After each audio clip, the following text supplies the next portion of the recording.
देखिए, अध्यारोपण के सिद्धांत में हमने आपको बताया था कि एक माध्यम में अगर एक साथ एक से अधिक तरंगें संचरित होती है, संचरित होने का मतलब गति करती हैं, तो ये तरंगें कभी भी एक दूसरे को प्रभावित नहीं करती। लेकिन शर्त ये है कि ये तरंगें कभी भी समान आवृत्ति की ना हो। ठीक है, अगर आवृत्ति समान होगी स्रोत की तरंगों की तो ये एक दूसरे को प्रभावित करेंगे और ये आपस में जुड़ेंगे। अब ये आपस में जब जुड़ेंगे तो हो सकता है जो नई तरंग बने उसकी तीव्रता प्राथमिक तरंग से क्या हो, ज़्यादा हो जाए, या हो सकता है कि जो परिणामी तरंग आएगी उसकी तीव्रता प्राथमिक तरंग से कम हो जाए। इस घटना को हम कहते हैं व्यतिकरण। तो व्यतिकरण अध्यारोपण से ही होता है। जब दो या दो से अधिक तरंगें एक साथ माध्यम में गति करती हैं तब उनके अध्यारोपण से एक तीसरे प्रकार की तरंग का निर्माण होता है और उस तरंग के लिए तीव्रता कुछ बिंदुओं पर अधिकतम और कुछ बिंदुओं पर न्यूनतम होती है। इस घटना को अध्यारोपण का सिद्धांत कहते हैं। और दूसरा, ये पूरा प्रक्रिया क्या कहलाता है, व्यतिकरण कहलाता है। उसके बाद इसमें शर्त था कि एक दूसरे को कब प्रभावित करेंगे, जब तरंग स्रोत कला संबद्ध हो, दूसरा आवृत्ति तरंगों की समान होगी तभी प्रभावित करेंगे, अन्यथा बिना एक दूसरे को प्रभावित किए माध्यम में एक साथ कई तरंगें गति कर सकती हैं। ठीक है, इसमें हम लोगों ने कल जो डिस्कस किया था वो ये था कि एक तरंग है, मान लो जिसका विस्थापन y1 है, आयाम a1 है और कोणीय आवृत्ति ओमेगा है। इसका समीकरण था y1 बराबर a1 sin ओमेगा t। दूसरा समीकरण दूसरी तरंग के लिए हमने लिया था, a2 आयाम था और साइन ओमेगा टी यानी कोणीय आवृत्ति ओमेगा ही थी, लेकिन इन दोनों तरंगों के बीच में हमने कलांतर मान लिया फाई है। तो एक तरंग का समीकरण y बराबर y1 is equal to a1 sine omega t और दूसरे का a2 sine omega t plus phi हो गया। इसके बाद अध्यारोपण का सिद्धांत लगाएंगे, प्रिंसिपल ऑफ सुपर पोजिशन। तो जो प्रिंसिपल ऑफ सुपर पोजिशन है उसके अकॉर्डिंग परिणामी तरंग का विस्थापन शेष दो तरंगों के सदिश विस्थापनों के योग के बराबर होगा। इस परिणाम को यूज़ करके हमने परिणामी तरंग का विस्थापन ज्ञात किया। तो जो परिणामी तरंग के लिए विस्थापन का परिमाण है वो परिमाण हमने क्या ज्ञात किया, y बराबर a sign omega t plus theta. ये जो तरंग आई है परिणामी तरंग, ये वास्तव में इन मूल तरंगों के जैसी ही तो है।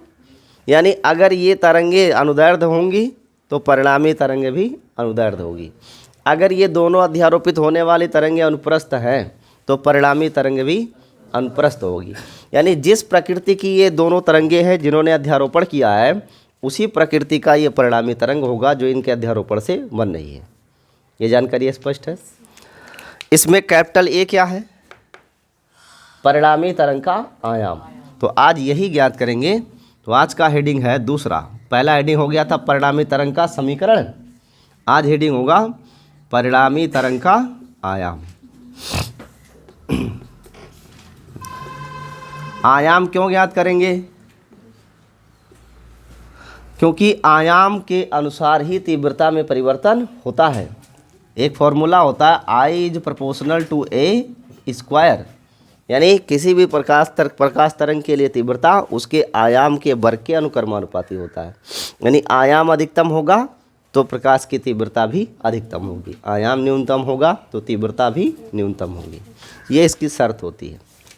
तो हमें परिणामी तरंग का क्या ज्ञात करना है, आयाम। जब आयाम मिल जाएगा तब उसी की सहायता से क्या ज्ञात करेंगे, परिणामी तरंग की तीव्रता। यह आयाम कैसे मिलेगा, इसके लिए ध्यान दीजिए। हमने जो मान रखा था इस a के लिए उसमें से एक समीकरण था a1 plus a2 cos phi बराबर a कास थीटा। एक समीकरण ये रहा होगा और एक समीकरण था a2 साइन फाई बराबर a साइन थीटा। ये दो समीकरण हमने मान रखे थे, ये दोनों माने गए हैं। अब इन दोनों को वर्ग करके क्या करेंगे, हम जोड़ेंगे। क्यों ऐसा, क्योंकि sine square plus cos square की वैल्यू 1 हो जाएगी और a स्क्वायर का मान आ जाएगा। इसलिए on squaring and adding both equations, दोनों समीकरणों का वर्क करेंगे और इन्हें आपस में जोड़ देंगे। तो A square plus cos square theta and A square sine square theta, मैंने दोनों को ऐड किया तो इसके राइट साइड को भी ऐड कर लीजिए। A1 plus A2 cos phi का whole square plus A2 sine phi का होल स्क्वायर। इन दोनों में ए स्क्वायर कॉमन हो गया तो सिर्फ बचेगा cos square plus sine square बराबर, ये हो गया a प्लस बी का होल स्क्वायर। और a प्लस बी का होल स्क्वायर बराबर क्या होता है? a square plus b square plus 2ab that is a1 a2 cos phi plus यहाँ पर करोगे आप तो a2 square and only sine square phi. अब इसमें से दो टर्म है जो सिमिलर है, उन्हें कॉमन लिया जा सकता है। जैसे यहाँ में देखिए a2 है, यहाँ भी क्या है a2, इन दोनों स्थानों पर a2 है, इस a2 स्क्वायर को कॉमन ले लेते हैं। और ये cos square plus sine square की वैल्यू क्या होती है? 1 हो जाएगी। तो a1 square plus a2 square common, तो यहाँ क्या बचेगा? कास स्क्वायर फाई, यहाँ पे sine square phi and plus 2a1 a2 cos phi. ये हो गया a स्क्वायर बराबर a1 square plus a2 square, क्योंकि इसकी भी वैल्यू क्या नहीं है 1, और प्लस 2a1 a2 कास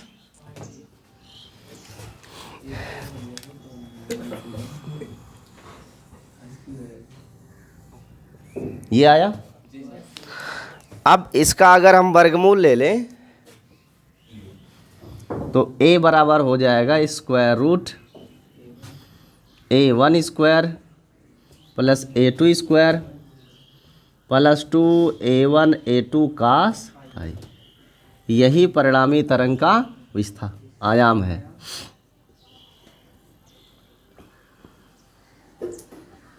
आयाम का व्यंजक है। आयाम को अंग्रेजी में क्या बोलते हैं? एम्पलीट्यूड। ठीक है।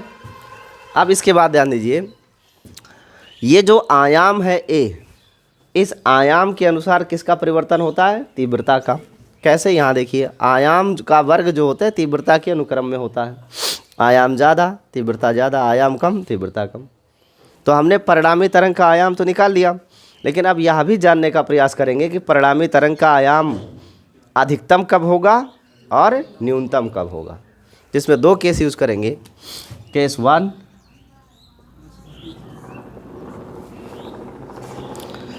आई का मान क्या हो, ये ए का मान मैक्सिमम हो, ए का मान क्या हो?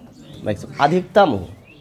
तो परिणामी तरंग का आयाम अधिकतम हो, इसके लिए शर्त ये है कि कास फाई का मान भी क्या हो? अधिकतम हो। और कास फाई का अधिकतम मान क्या होता है? 1 होता है। और 1 कब आ सकता है? जब कास 0 हो या फिर 360 हो, या फिर ऐसे चलता रहे, मल्टीप्लाई करते जाइए। यानी फाई का मान या तो 0 आए या 2 पाई आए या 4 पाई आए या 6 पाई आए, ऐसे समगुणज अगर आता है किसका? पाई का। पाई का कैसा गुणज? समगुणज। तो आपको एम्पलीट्यूड हमेशा क्या मिलेगा? मैक्सिमम मिलेगा। ठीक है।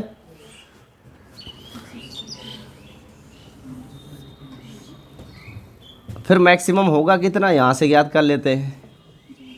ए मैक्स बराबर square root a1 square plus a2 square plus 2a1 a2 into cos phi की जगह क्या लिखने वाले हैं? 1। अब इसको देख के बचपन याद आ रहा है कि नहीं? कक्षा 5 याद करिए वो दिन जब यही सोचने में टाइम बीत जाया करता था कि 2a बीच में रहेगा कि बाद में रहेगा। सबसे बड़ी चुनौती यही होती थी कि पहले 2ab लिखें कि पहले b स्क्वायर लिखें। और जब बी स्क्वायर लिख के आते थे तभी मार खाते थे, क्योंकि पहले 2a भी आता है, पहले a स्क्वायर फिर 2ab फिर b स्क्वायर होना चाहिए, यही है रूल। लेकिन हम लोग जब आगे सीखे कि जो योग है वो क्रम विनिमय होता है, यानी 3 और 2 जोड़ो तो भी 5 आएगा, और 2 और 3 जोड़ें तभी 5 आएगा, तब से टीचर ने मारना बंद कर दिया है। और अब वो आपको बताते हैं भाई बेटा कैसे भी लिखो सब सही है। नहीं, 6वीं तक नहीं बताया जाता ना, वो यहीं बताया जाता है, अंधेरे में नहीं रखा जाता है। ये अब बन गया सूत्र a + b का। अब इसका वर्गमूल निकाल देंगे तो मैक्सिमम एम्पलीट्यूड क्या मिला, a1 प्लस, यानी परिणामी तरंग की अधिकतम अगर मान आयाम का लिखेंगे तो वो सीधा सीधा दोनों तरंगों के आयामों के योग के बराबर हो जाएगा। ठीक है। अच्छा, ये जो 1 लिखा है इसके लिए फाई का मान 0 आया है, इसका क्या मतलब है? फाई का मान 0 होने का कुछ और मतलब भी तो होना चाहिए। फाई क्या है, कलांतर है, तो कलांतर क्या होगा, समान कला में बोलो, समांतर नहीं बोलते। हाँ, जैसे मैंने कल कहा था टार्च का एग्जांपल देके ना, कि एक टार्च ये है और एक टार्च ये, दोनों टार्च को अगर एक दूसरे के समानांतर ऐसे रख के जलाएंगे तो दोनों तरंगे एक दूसरे को सपोर्ट करेंगी, इन्हें कहते हैं समान कला, और तब इनके बीच में कलांतर क्या होता है, तो ये समान कला की बात है। तो आयाम अधिकतम कब होगा, जब तरंगे क्या हो, समान कला में, तरंगों का अध्यारोपण समान कला में हो, समान कला में हो। ठीक है, यानी अगर तरंगे समान कला में अध्यारोपित हो रही हैं, एक ही दिशा के लिए हैं, तो आयाम का मान अधिकतम मिलेगा। ठीक है, तो ये अधिकतम आयाम हो गया। अब इसके बाद सीखेंगे न्यूनतम, बट इतना पहले नोट कर लीजिए तब इसके आगे बताते हैं।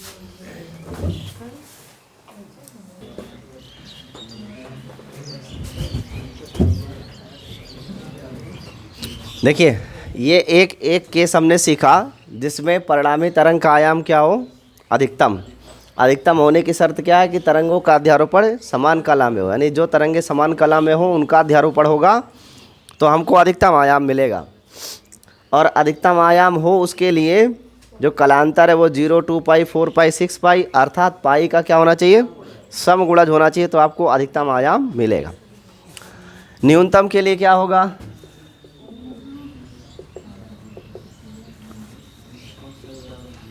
जो आयाम है वो न्यूनतम हो, इसके लिए कास फाई की वैल्यू भी तो न्यूनतम होनी चाहिए, और कास फाई की न्यूनतम वैल्यू क्या होती है, -1, अर्थात तरंगे विपरीत कला में हो। तो फाई की वैल्यू क्या आएगी, कितने अंश का मान ये -1 होता है, कास कितने अंश का मान ऋण 1 होता है, 180 अंश। कास 180 अंश का मान क्या होता है, ऋण 1 होता है। उसके बाद 540 पाई, 3 पाई, 5 पाई, 7 पाई, डॉट डॉट, यानी पाई का विषम गुणज होना चाहिए। यानी कास पाई का मान -1 तब होगा जब पाई का मान विषम गुणज हो, फाई का मान कास पाई का क्या हो, विषम गुणज, यानी 1 पाई, 3 पाई, 5 पाई, 7 पाई, 9 पाई, 11, 13 पारा, ऐसे तरीके से चलता रहेगा। इसमें ध्यान में रखना है, इसे विषम गुणज के लिए बोलते हैं कौन सी कला, विपरीत कला। अगर विपरीत कला की तरंगों का अध्यारोपण होगा तो हमें आयाम का मान क्या मिलेगा भाई, न्यूनतम। ठीक है, तो अगर न्यूनतम आयाम चाहिए, परिणामी तरंग का आयाम न्यूनतम हो, उसके लिए कास फाई का वैल्यू -1 होना चाहिए। -1 तब होगा जब ये फाई पाई का विषम गुणज हो। और इस तरीके से हम कह सकते हैं कि फाई का मान 3 पाई, 5 पाई जैसा तब होगा जब तरंगे किस कला में हो, विपरीत कला में। तो विपरीत कला की तरंगों के अध्यारोपण से ही आयाम क्या होता है, घटता है, और समान कला के तरंगों के अध्यारोपण से आयाम बढ़ता है। अब अगर हम मिनिमम इंटेंसिटी निकालना चाहें तो लिखेंगे √A1² plus A2 square plus 2A1 A2 और कास फाई की जगह -1 यूज़ किया जाएगा। तो ये हो जाएगा square root of A1 square plus A2 square और माइनस 2A1 इंटू A2। ये फॉर्मूला बन गया A square plus B square minus 2AB, यानी A माइनस B का होल स्क्वायर, अर्थात A1 माइनस A2 का होल स्क्वायर। वर्गमूल ले लेते हैं तो आ जाएगा A1 माइनस, देखो A1 माइनस A2 के बजाय इसे डिफरेंस लिखा जाता है, क्योंकि यहाँ वर्ग लिखा है तो A1 से A2 घटाओ सेम रिजल्ट आएगा, A2 से A1 घटाओ तब भी सेम रिजल्ट आएगा। तो इसलिए यहाँ क्या लगाते हैं, डिफरेंस। इस डिफरेंस का आशय ये है कि जो आयाम बड़ा होगा उसमें से छोटे वाले को घटा देना है, ठीक है। यानी अगर A2 बड़ा हुआ तो A2 से A1 घटाइएगा, A1 बड़ा हुआ तो A1 से A2 को घटाएंगे। तो ये है न्यूनतम आयाम। तो परिणामी तरंग का आयाम अधिकतम कब होगा, जब समान कला वाली तरंगों का अध्यारोपण हो, अर्थात फाई का मान पाई का समगुणज हो, और विपरीत कला वाली तरंगों के अध्यारोपण से हमें न्यूनतम आयाम मिलेगा, और ऐसे में परिणामी आयाम का मान भी ये हुआ। अब आप नोट कर लीजिए, इसके बाद पढ़ना अगला स्टेप तीव्रता। हेडिंग लगाइए परिणामी तरंग की तीव्रता।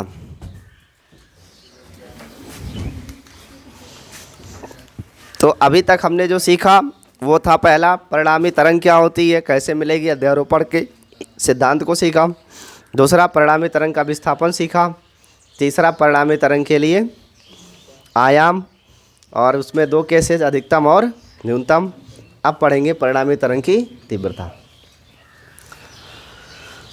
तो तीव्रता क्या है कि जो प्रकाश की तीव्रता होती है, ये किसी भी प्रकाश के लिए प्रकाश की तीव्रता उसके आयाम के वर्ग के अनुक्रमानुपाती होती है।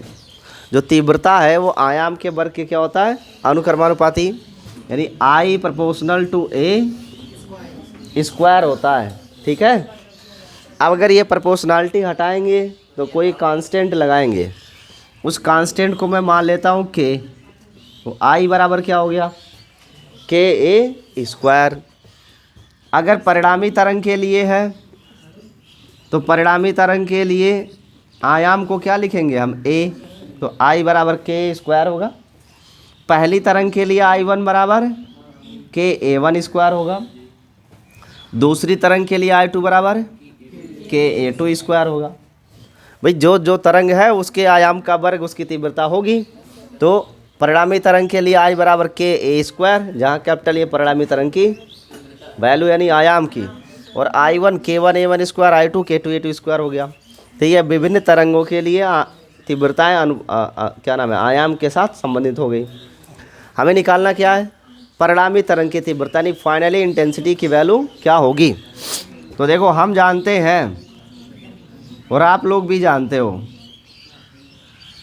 कि जो परिणामी तरंग के आयाम का वर्ग होता है वो प्रथम तरंग के आयाम का वर्ग प्लस द्वितीय तरंग के आयाम का वर्ग plus 2 time A1 into A2, और दोनों तरंगों के बीच कलांतर फाई का कोसाइन होता है।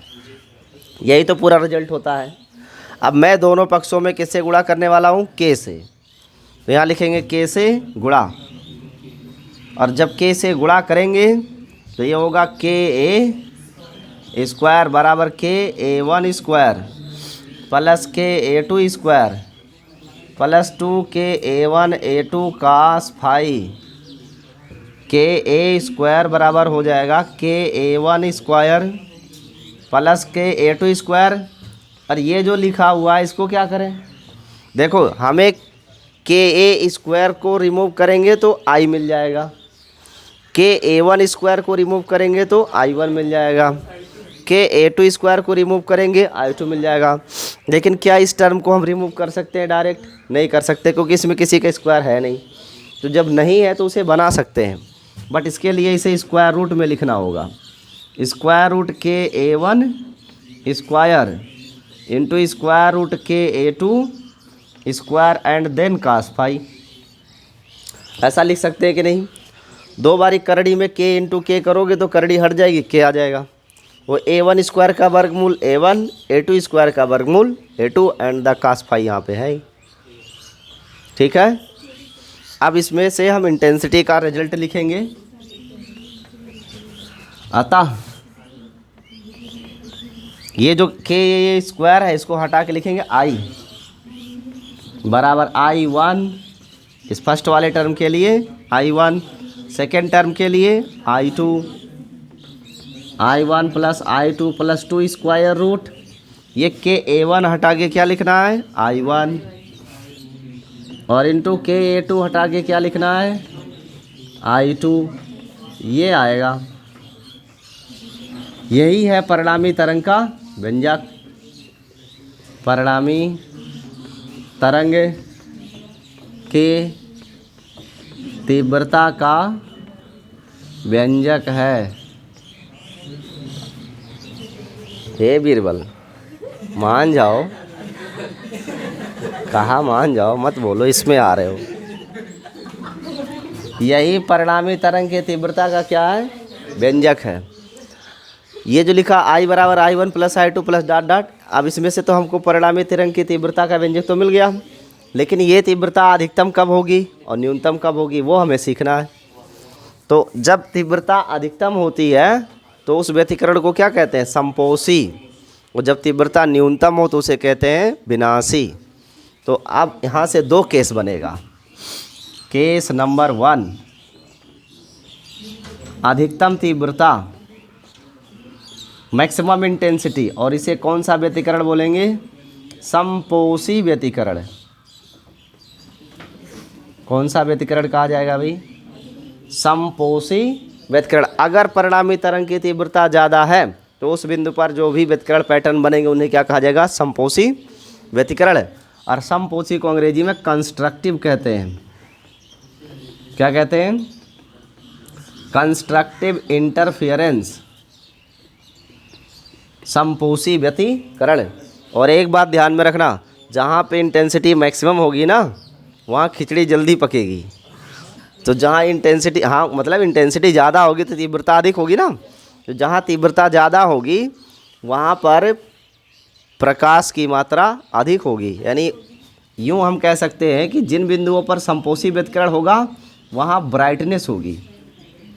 क्या होगा ब्राइटनेस यानी उजाला। और उजाला का नहीं तो इसे दीप्त बोलते हैं। क्या कहते हैं सही शब्द में दीप्त बोलते हैं। तो जितने पॉइंट्स पर समपोषी व्यतिकरण होगा वो सभी पॉइंट क्या होंगे दीप्त होंगे, ब्राइट होंगे। ठीक है, अब इसमें यही हमको सीखना है कि समपोषी व्यतिकरण होगा कब। तो देखो अगर इंटेंसिटी का मान मैक्सिमम चाहिए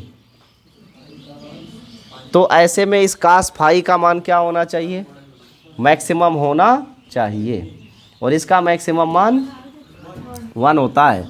और ये मैक्सिमम तब आ सकता है 1 जब ये क्या हो पाई का समगुणज हो। अभी अभी बता के आए हैं आपको, समगुणज होने का क्या मतलब 0 हो, 2 पाई हो, 4 पाई हो, 6 पाई हो एंड सो ऑन। या हम इसे शॉर्ट वे में लिख सकते हैं 2m pi for all m is a element of 0 1 2 3 dot dot. ऐसा भी तो लिख सकते हैं। m की वैल्यू 0 लिखोगे तो 2 शून्य शून्य, m की वैल्यू 1 लिखेंगे तो 2 1 कम 2 अर्थात 2 पाई आएगा। m की वैल्यू 2 लिखेंगे तो 2 दूनी 4 पाई, 3 रखोगे 6 पाई, यानी हमेशा समगुणज ही आएगा। इसको जनरल वे में हमने लिख लिया। समपोषी व्यतिकरण तब होगा जब तीव्रता अधिकतम हो, और तीव्रता अधिकतम तब होगी जब कलांतर पाई का समगुणज हो। पाई का क्या हो समगुणज। तो ये तो रही बात किसकी कलांतर की। अब इसके बाद बात आता है पथांतर क्या होगा, जिसे पाथ डिफरेंस कहते हैं कि दोनों सोर्स, एक सोर्स यहाँ एक सोर्स यहाँ, तो दोनों के बीच में कुछ डिस्टेंस होता है। जो डिस्टेंस होता है उसे कहते हैं पाथ डिफरेंस। तो ये पथांतर क्या होता है, ये होता है x बराबर लैम्डा बटे 2 पाई इंटू फाई होता है। तो x बराबर हो जाएगा लैम्डा बटे 2 पाई और इंटू फाई को हटा के क्या लिखेंगे 2m पाई, 2m पाई। तो पाई पाई क्या आया x बराबर m इंटू, अब m का मान क्या लिख सकते हैं 0 1 2 3 एंड सो ऑन। तो जब 0 लिखोगे तो पथांतर क्या मिलेगा, ये क्या ये स्क्रीन पे है तो जब यम का मान 0 लिखेंगे तो लैम्डा 0, 1 रखेंगे तो लैम्डा 2 रखेंगे 2 लैम्डा 3 लैम्डा 4 लैम्डा 5 लैम्डा। यानी समपोषी व्यतिकरण तब होगा जब तरंगों के बीच पथांतर लैम्डा का क्या हो, एक प्राकृतिक गुणक हो, लैम्डा 0, 2 लैम्डा 3 लैम्डा 4 लैम्डा इस तरीके से, और कलांतर क्या हो, पाई का समगुणज। तो समपोषी व्यतिकरण की दो क्या शर्तें हैं। पहली शर्त है कि जो कलांतर है वो पाई का समगुणज और पथांतर लैम्डा के गुणज हो, हाँ प्राकृतिक गुणन हो। इसमें से सबसे बड़ी बात वो ये है कि ये समान कला में हो। किस में हो, यानी तरंगे समान कला में होंगी तो उनके व्यतिकरण से अधिकतम तीव्रता हमें मिलेगी। तो उस अवस्था को बोलेंगे समपोषी व्यतिकरण। तो कलांतर भी हो गया, पथांतर भी हो गया, लेकिन एक बात नहीं हुआ कि अधिकतम तीव्रता होगी कितनी। तो इसे मिटा देते हैं, अभी से नहीं लिखे हो आप, पहले नोट कर लीजिए तब आगे बताते हैं।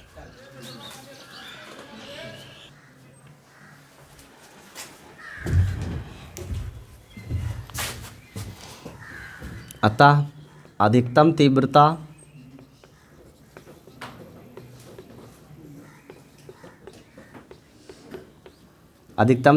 I बराबर हो जाएगी I1 plus I2 plus 2 square root I1 into square root I2 और इंटू जो ये cos फाई लिखा हुआ है इसकी वैल्यू क्या यूज़ करेंगे हम 1, तभी तो इंटेंसिटी मैक्सिमम होगी, यहाँ यूज़ करेंगे 1। तो I बराबर हो गया I1 plus I2 plus 2 square root I1 into I2, ये हो गया फॉर्मूला। इस फार्मूले को थोड़ा सा और बढ़ा सकते हैं।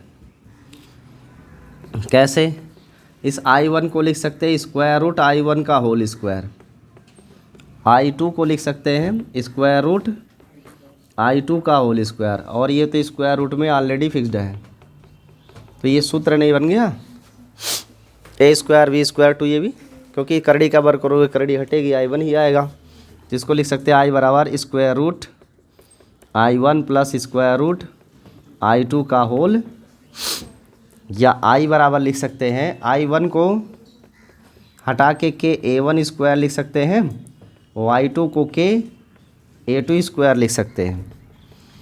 यहाँ से A1 स्क्वायर का वर्गमूल A1 हो जाएगा, बचेगा सिर्फ स्क्वायर रूट के, और A2 स्क्वायर का A2 हो जाएगा। दोनों में स्क्वायर रूट के कॉमन ले लेंगे तो K बाहर आ जाएगा, तो जगह K into A1 plus A2 का होल, ये है मैक्सिमम इंटेंसिटी जो किसके अकॉर्डिंग जा रही है, आयाम के अनुसार जा रही है, और ये है अधिकतम तीव्रता का व्यंजक। तो समपोषी व्यतिकरण में तीव्रता K into A1 plus A2 का होल स्क्वायर होता है। अब इस पे आगे चर्चा अगले वीडियो में करेंगे। वीडियो को लाइक करिए, शेयर करिए, सब्सक्राइब करिए चैनल, कमेंट भी करें, अवश्य कमेंट करें।